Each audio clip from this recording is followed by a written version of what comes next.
making sense of the nonsensical. Are there negotiations underway between the U.S. and Iran? They want to make a deal. It depends on who you talk to and when. Israel is working on a law to legalize capital punishment. It's just one more way to put Palestinian lives at risk. And propaganda gets a makeover. The AI, the memes, the taunting, making the rounds between the U.S., Israel, and Iran.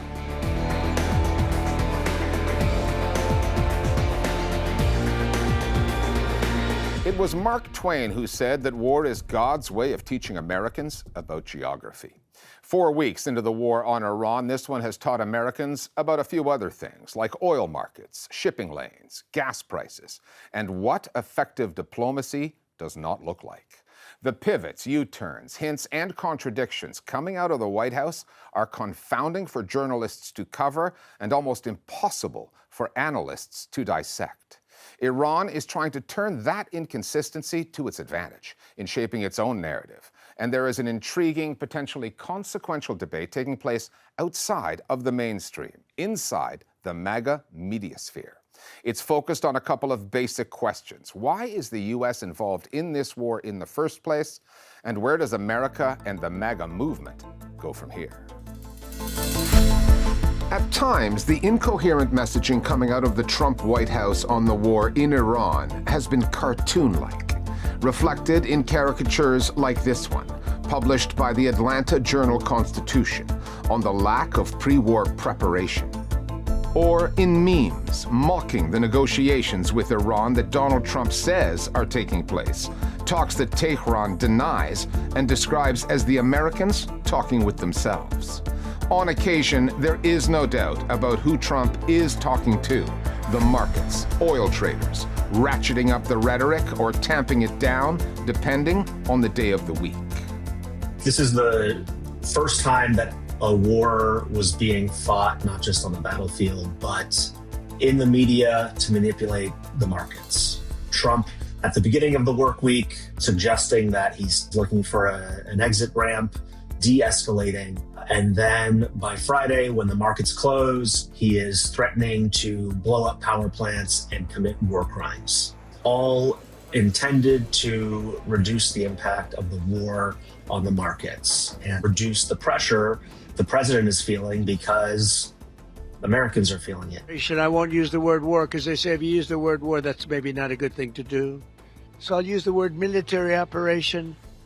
The fact that the administration needs to tailor its messaging such that it doesn't spook American markets shows that striking the United States in the wallet rather than on the battlefield is in fact producing results.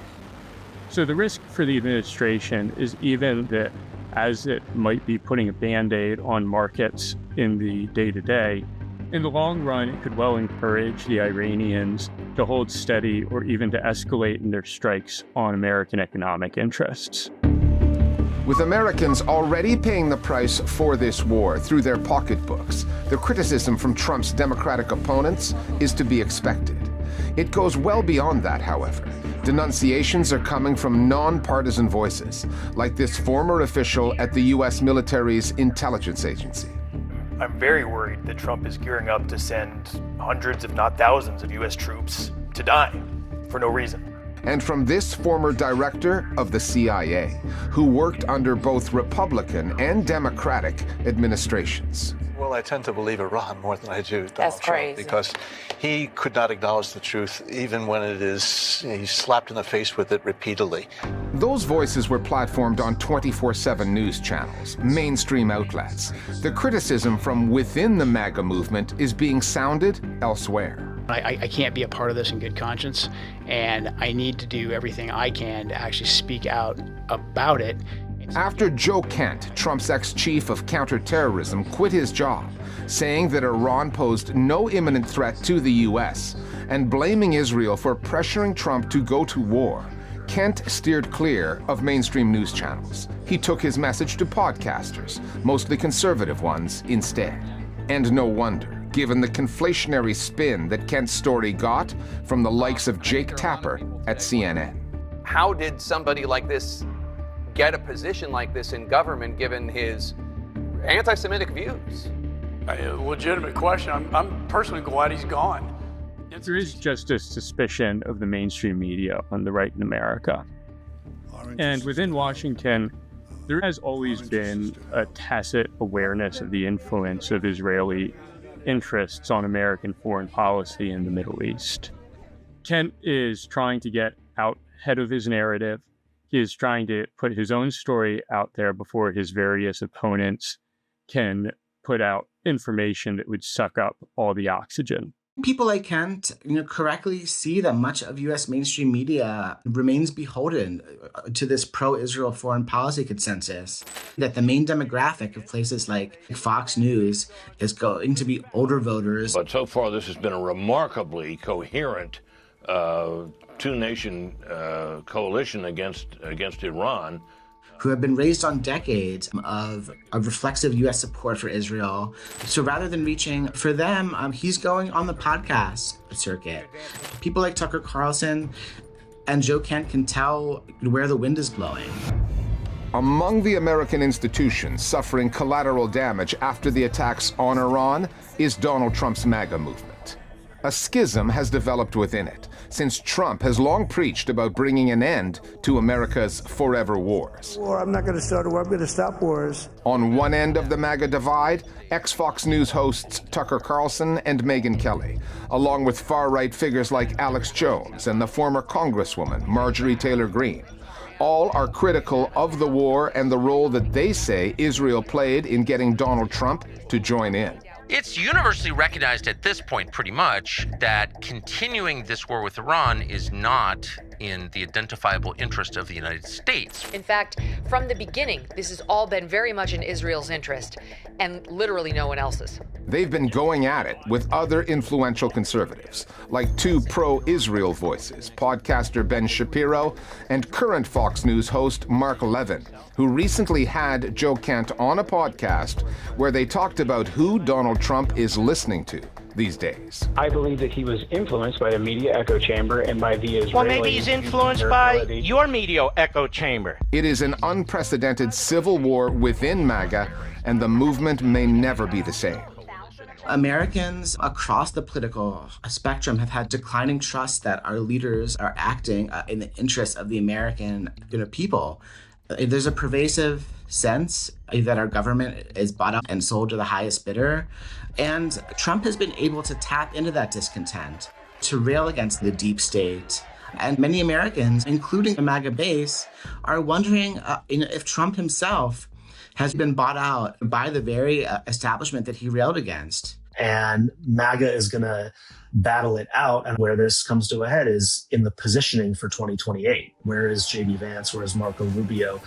Is this war on Iran going to be an albatross for Republican candidates where they actually have to break with Donald Trump in order to move forward? It's going to lead to some very interesting realignment. We're seeing it play out in real time, and I don't know where it's going to end up.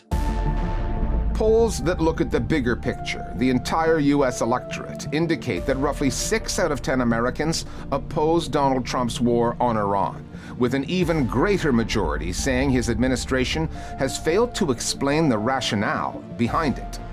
Surveys are also showing that support for Israel is at an all-time low in the U.S., which suggests that many Americans are receptive to Joe Kent's argument that Israel dragged Trump into this war.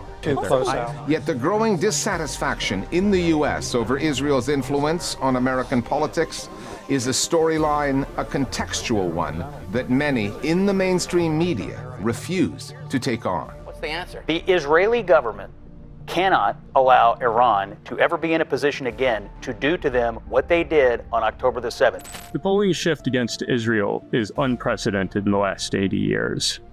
There have been a variety of contributors to it. American retrenchment, the failure of American wars in the Middle East, growing secularism that no longer sees any kind of ideological kinship between the American people and the Israeli state project. The pro-Israel segment of American public life has never faced a challenge like this. I don't think that it is being reflected in mainstream media.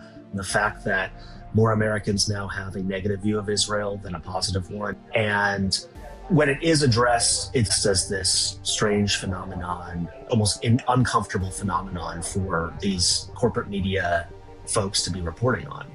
Look at this shift. It is very clear that this war caused a historic shift away from the Israeli position in the Middle East conflict. Because typically it has been much more safe to toe the line on Israel.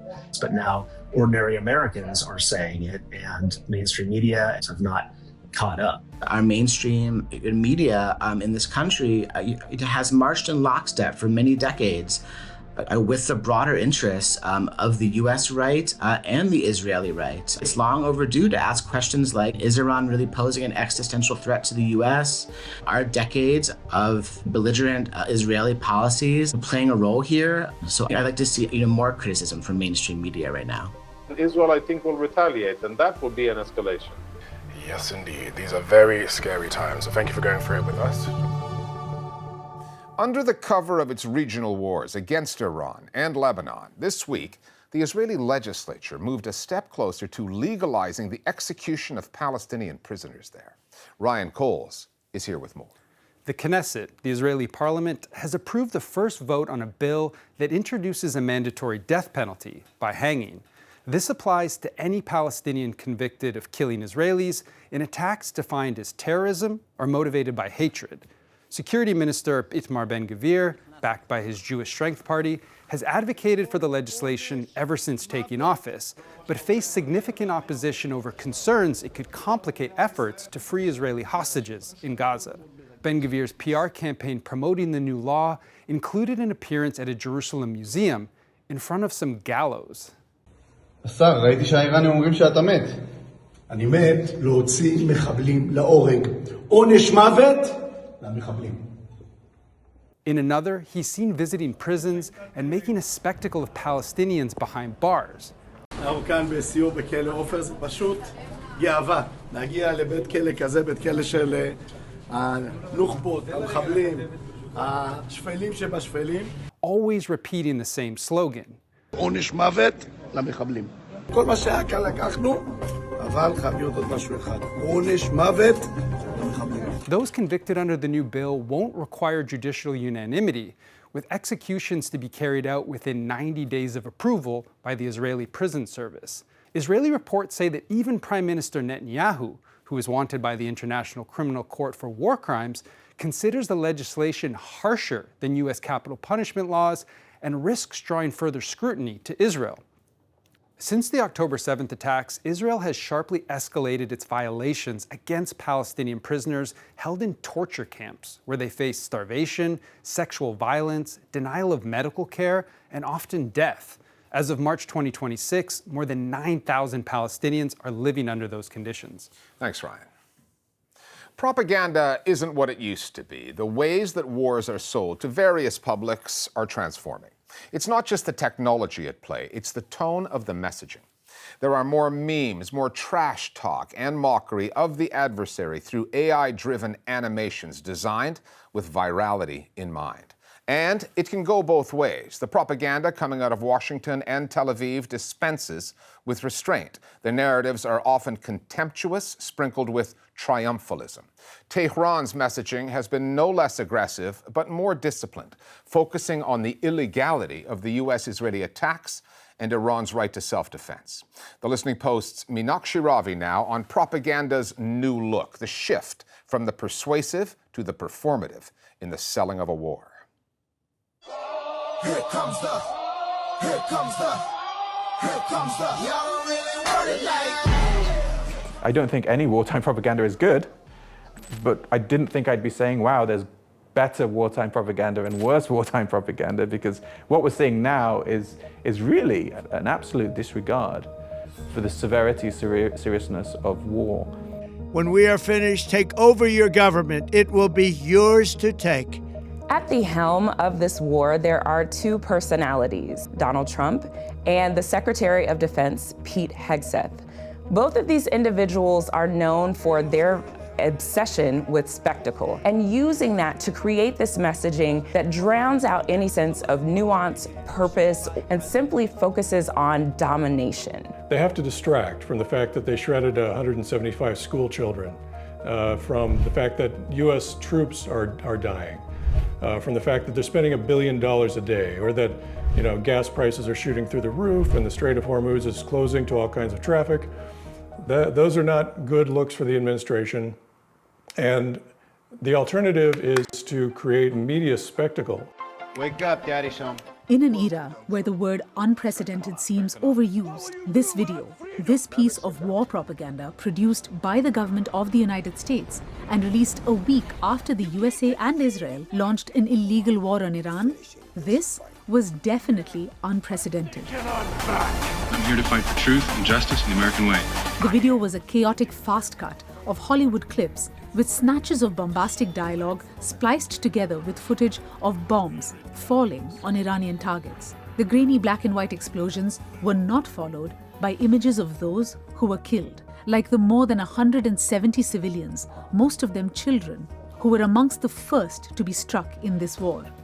3 American bombs landed on a school in the city of Minab in southern Iran.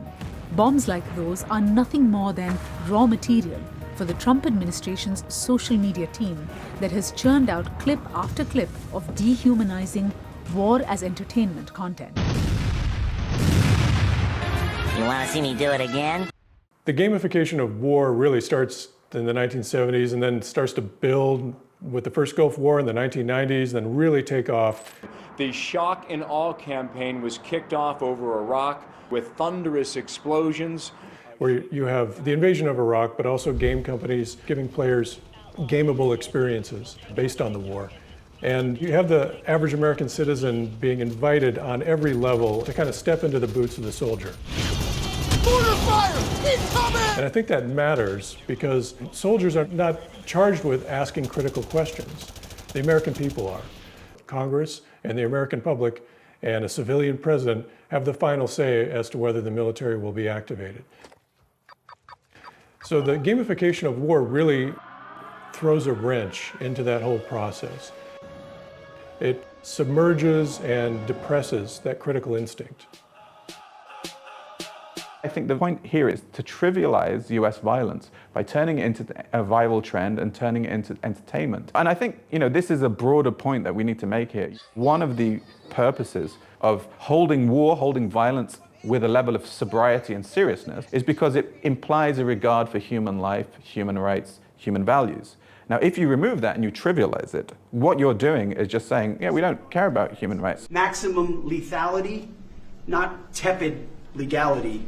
Violent effect, not politically correct. We're going to raise up warriors. We've seen this narrative from the Secretary of War, who used to be the Secretary of Defense, but who literally changed his name to Secretary of War, because there's this notion that prior to the Trump administration, America was becoming weak, and part of this was the lack of quote-unquote war-fighting ethos in the Pentagon. So you now have like this hyper-masculinity in the Pentagon that views war as violence, its aggressiveness, it's non-apologetic. Any critique of the US and Israel's war on Iran has led Trump and his officials and allies to double down. This is a terrorist government. This is a terroristic regime. Iran was the head of the snake for global terrorism everywhere. The mothership of terrorism is sinking. The captain is dead. Well done, President Trump. The social media videos have also only seemed to get worse. In this AI-generated tale of a group of rebellious bowling pins representing Iran, a bowling ball, the United States, takes them all down. The whole thing was a riff on a popular meme. If you've been on the internet at all in the last 20 years, you have seen this clip of a bowling champion taking an impossibly difficult shot during a tournament.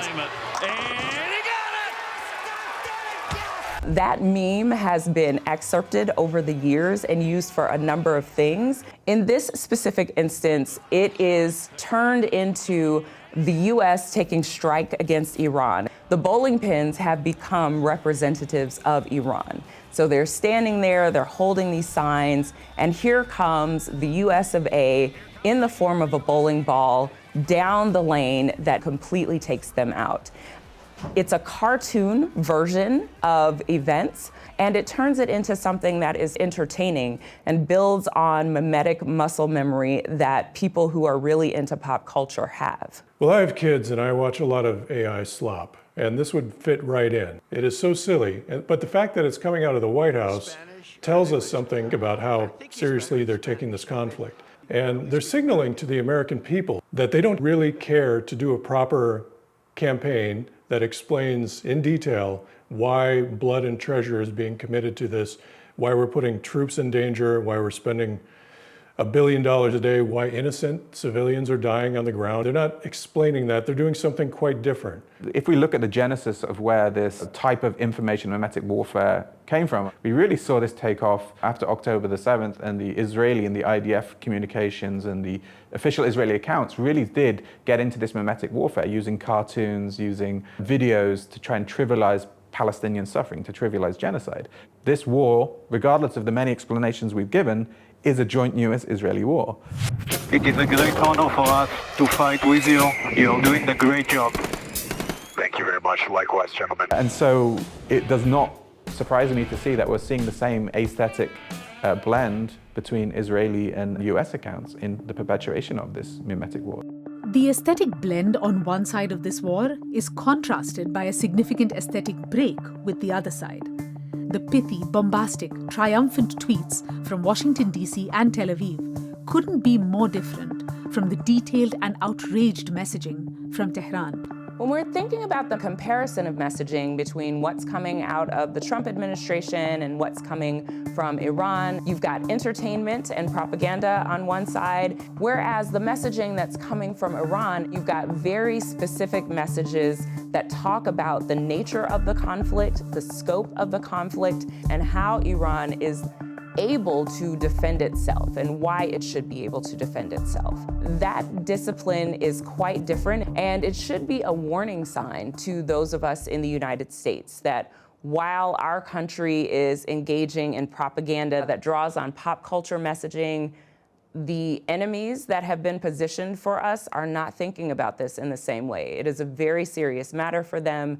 They are not kidding around. One of the key differences between the US memes and the Iranian memes is the level of intellect or depth, right? The Iranian ones are attempting to make a bit more of a biting, satirical, political commentary. So, for example, one of the memes shows Trump at a press conference, and he's asked about the strike on the Minab school, which killed Iranian schoolgirls. And you see the camera zoom into Trump's mind, and in his mind, you see sat at the table these kind of evil, satanic-looking creatures that are debating how to respond to this. They have been literally obliterated. The Air Force is gone. The Navy is gone.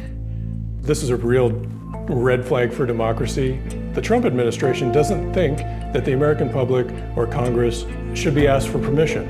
It's a dictatorial move to go ahead with something that massive without consulting the American people or Congress. So gone are the days where you have real reasons and real arguments for conducting a military campaign. And we're entering into a phase where you don't ask, and instead, after the fact, there's a strong signaling campaign that you better keep your mouth shut and get on board.